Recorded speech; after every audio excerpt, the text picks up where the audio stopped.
We are out here in front of the Emergency Operations Center with our Police Chief, Michael Moore, and this is our second Ask Me Anything. We're going to do these regularly. This is a chance really for the public to ask anything they want. We've been taking your questions in, and we're going to present them to you. First, before I even ask any questions, you are in a different uniform than we normally see. What is this? This is our utilities uniform. It's in a wash and wear. It's something I've authorized all of our workforce to use as a means of improving their safety and their hygiene. Our wool uniforms that are our typical daily uniform can become more easily contaminated. So in these emergency, urgent crisis situations, we have these alternative uniforms.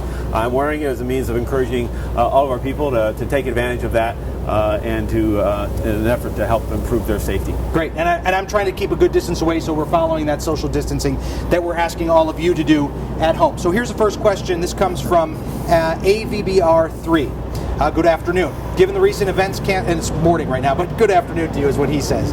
Given the recent events, cancellations, and closures due to COVID-19, will this affect or have any change in the hiring process for LAPD candidates? Yes, absolutely. The personnel department is the portion of the city that oversees all the hiring for all positions in Los Angeles, including police officer positions. And given the impact of the coronavirus and the ability for that workforce to come to work each day, the process has slowed and has been significantly impacted.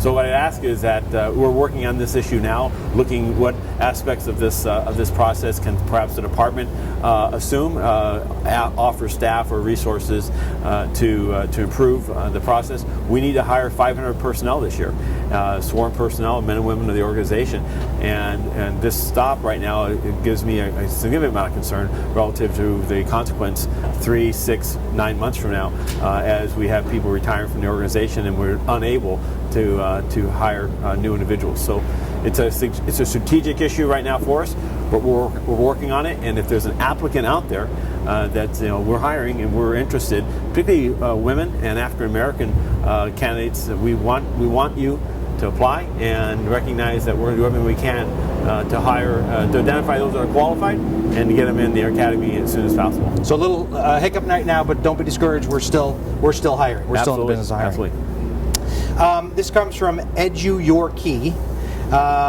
Any guidance for first responders and families for reducing exposure at home? Should officers be isolating themselves? Well, so the CDC has issued guidance for first responders, for medical, fire personnel, as well as police officers, as to how to take care of the house. When you go home, again, don't contaminate your home space by your footgear and by your clothing that you use in the workplace. So washing their hands, ensuring that they launder their uniforms, that they protect their equipment as far as wiping it down with disinfectant. Those are all strategies that we're asking our officers, reminding our officers to exercise that good hygiene.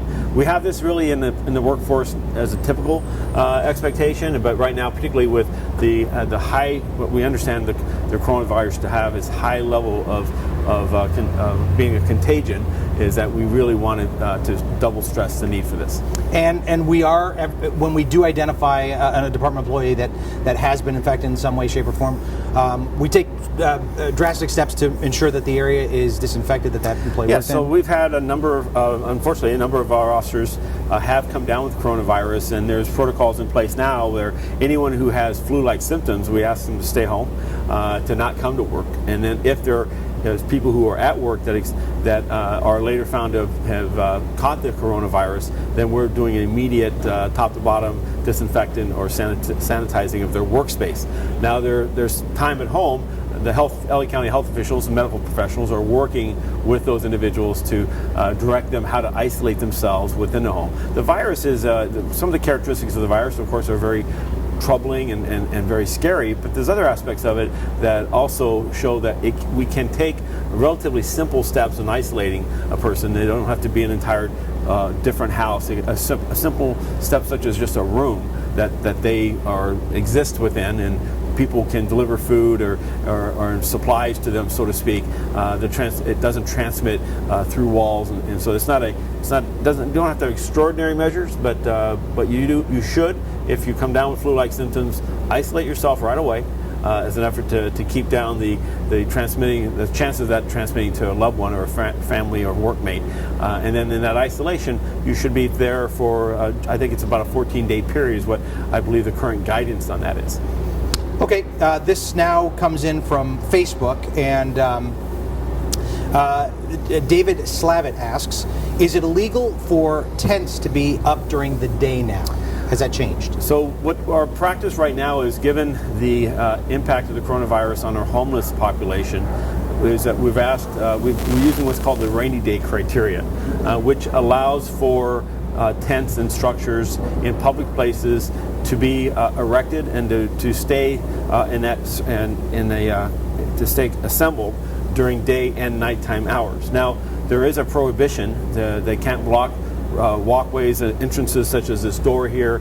They can't block entrances in and out of a business.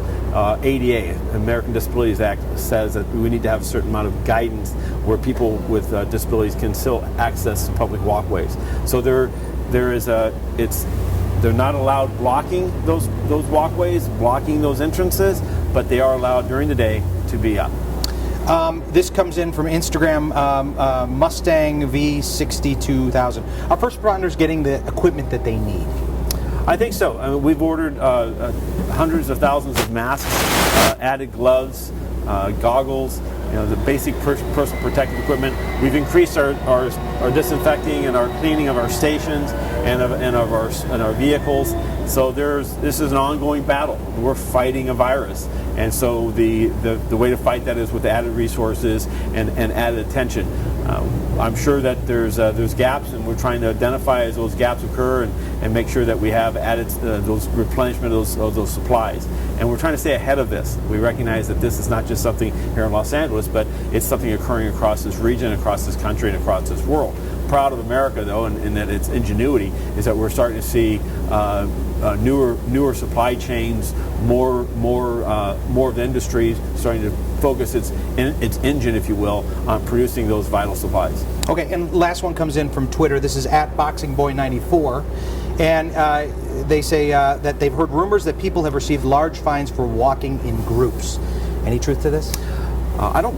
Here in Los Angeles, what we're asking the public to do is to recognize the mayor's directive. It is an order. It's a lawful order, and one that you can be subjected to a criminal sanction and a fine.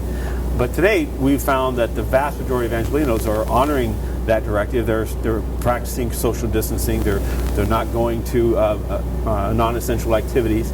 If we've had an instance, it would be isolated, but there is a need for the public to understand that there are consequences, not just in endangering themselves and others, but there can be a civil and a criminal consequence by violating this order. But again, so far, our efforts of education, making people aware of what these requirements are, people are acknowledging them and then changing their conduct.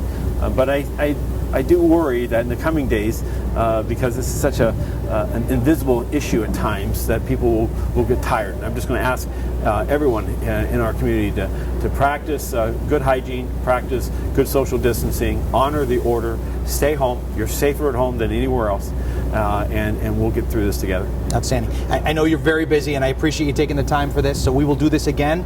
It's a great chance for everybody to get their questions in, so we welcome your questions. We'll do another AMA. Absolutely. Thank you.